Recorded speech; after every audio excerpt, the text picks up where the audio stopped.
ఆధ్యాత్మికంగానే అభివృద్ధి చేసుకోవాలంటే అప్పుడప్పుడు మంచి పుస్తకాలు మరి ఎంతమందో మహనీయులు రాసిన పుస్తకాలను కూడా చదవటం అనేది చాలా మంచిది. ఒక ఒక స్పీడ్ యుగంలో పుస్తక పఠనం అంటే ఎవరు ఇంట్రెస్ట్ చూపట్లేదు. తల్లిదండ్రులు ఇంట్రెస్ట్ చూపట్లేదు, వారి బిడ్డలు ఇంట్రెస్ట్ చూపట్లేదు. పుస్తకాలన్నీ గుట్టలు గుట్టలుగా పడి ఉంటాయి, కానీ ఒక్కడు కూడా తీసుకుని ఒక్క వాక్యం కూడా చదవట్లేదు.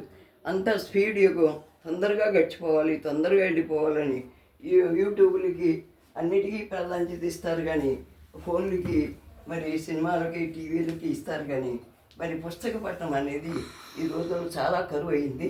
అయితే పుస్తక పఠనం చేస్తే చాలా కథలు గుర్తుంటాయి.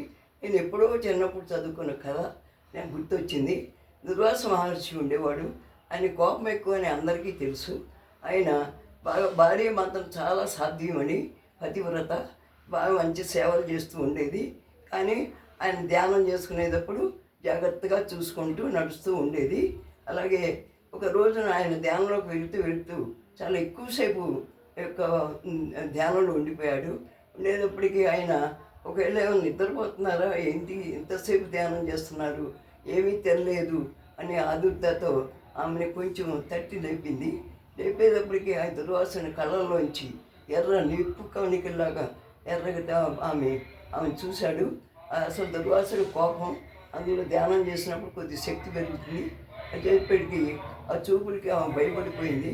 ఆమె ఆ చూపులకి ఆమె పడిపోయి చనిపోయింది. అయితే దుర్వాసనుడు చాలా బాధపడ్డాడు. అయ్యో, అనవసరంగా సాధ్యమని చంపేశానే అని బాధపడ్డాడు. ఇంతలోనే వాళ్ళ నాన్నగారు, భార్య యొక్క నాన్నగారు అంటే మామగారు, మరి యొక్క కూతుర్ని చూద్దామని, అల్లుడిని చూద్దామని వచ్చారు. ఆ టైంలో ఏదమ్మా మా అమ్మాయి ఏదని దుర్వాసన అడిగితే, అయ్యా ఓ తప్పు చేశాను, నన్ను క్షమించాలి మీరు, కానీ నేను ఆ అమ్మాయిని మంచిగా బతికిస్తాను.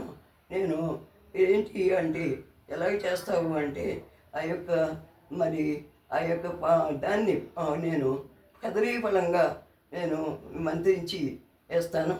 అది అరటి పండుగ వస్తుంది. ఆ పండు లేనిదే ఏ పూజలు జరగవు. అందరికీ అజీర్ణ శక్తి మరి మంచిగా జరగాలంటే కదలీ ఫలాన్ని పూజిస్తారు.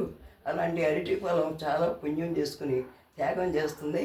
కాబట్టి దాన్ని తిని అందరూ ఆరోగ్యవంతులుగాను మరి మంచి ఆధ్యాత్మికవేత్తలుగాను తయారవుతారని నేను కదలీ ఫలాన్ని సృష్టిస్తాను, ఏమనుకోవాకు. నేను ధ్యానం చేస్తే ఆమె ఇందాక డిస్టర్బ్ చేసింది.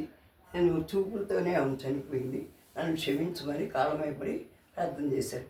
సరే ఆయన కూడా మునే సర్లే అని చెప్పి ఒప్పుకొని వెళ్ళిపోయాడు. ఈరోజు మనం అరటిపండుని దేవుడికి సమర్పించింది, ఏ పూజ జరగదు. కాబట్టి అరటిపండు చాలా ముఖ్యమైనది. కాబట్టి నేను తక్కువ రేటు అని చెప్పేసి మనం దాన్ని తక్కువగా చూస్తాము. అలా చూడకుండా దాన్ని కూడా అరటిపండును కూడా భగవంతుని నైవేద్యంగా సమర్పిస్తారని నాకు కథ గుర్తొచ్చింది. ఇంకొక రెండవ కథ కూడా చెప్తాను. అది ఏంటో అంటే